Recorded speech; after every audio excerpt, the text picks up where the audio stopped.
धुंधली ने इतना इतना सोचा, सोचने के बाद वो फल दिया उनको, उसने दे दिया गाय को, गाय ने खाया फल, उससे पैदा हो गए गोकर्ण।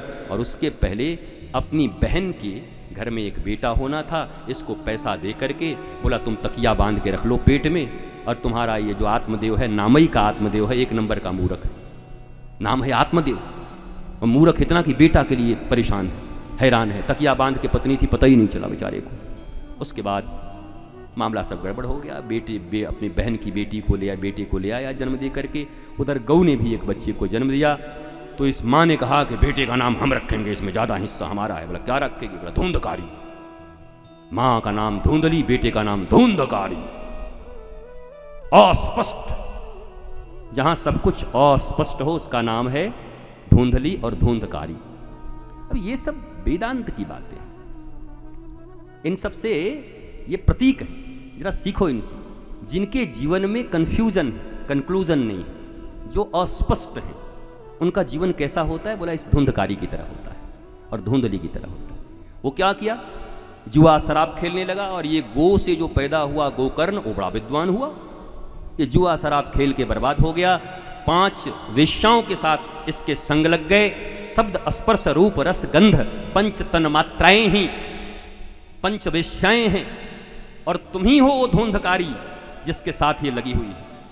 ये मत सोचना कि श्रीमद् भागवत में एक धुंधकारी था है और रहेगा, अभी भी है।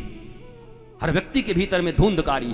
बोला दुर्योधन मर गया, खाक मर गया दुर्योधन। दुर्योधन वो है जो भरी सभा में अपने ही घर की बहू को नंगा करना चाहता है, कपड़े खींचता है, पर उनकी मां जब कहती है कि नंगे होकर मेरे सामने आ जाना, मैं देखकर तुझे वज्र का बना दूंगी, तो लंगोटा पहन के जाता है। दूसरे के फटे में उंगली डाल करके उसके कपड़े को फाड़ देने वाले का नाम ही दुर्योधन है। अब तुम मुझे बताओ कि दुर्योधन मर गया कि अभी भी बचा हुआ है? घर घर दुर्योधन है, कहां कहां खोजोगे? अपना तो नंगापना भी याद नहीं रहता, और किसी की इतनी सी बुराई लेकर इतना उसके पीछे पड़ जाते हैं। संतों के पीछे, महंतों के पीछे, महात्माओं के पीछे, सज्जनों के पीछे, ईमानदारों के पीछे लोग ऐसे पड़ते हैं इतनी सी कालीमा को लेकर के। अरे जरा एक बार खुद को भी देख लेना, देखोगे तो ऊपर से नीचे तक काले नजर आते हो। भला सूप कुछ बोले तो बोले, चलनी भी बोल रही है जिसमें छेद ही छेद है। आप यहां निंदा के लिए नहीं आए, आप सदैव ईश्वर की प्रशंसा करो, और सिया राम मैं सब जग जानी, करहूं प्रणाम जोरी जग पानी।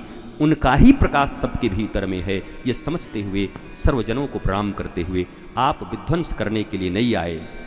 गुरु कभी विध्वंस नहीं करता, ज्ञानी विध्वंस नहीं करता। विध्वंस करना होगा तो आपके भीतर में भगवान आएंगे, कर देना फिर किसी रावण इत्यादि का। पर तब तक ज्ञान पर जाओ, गोविंद की अवहेलना मत करो।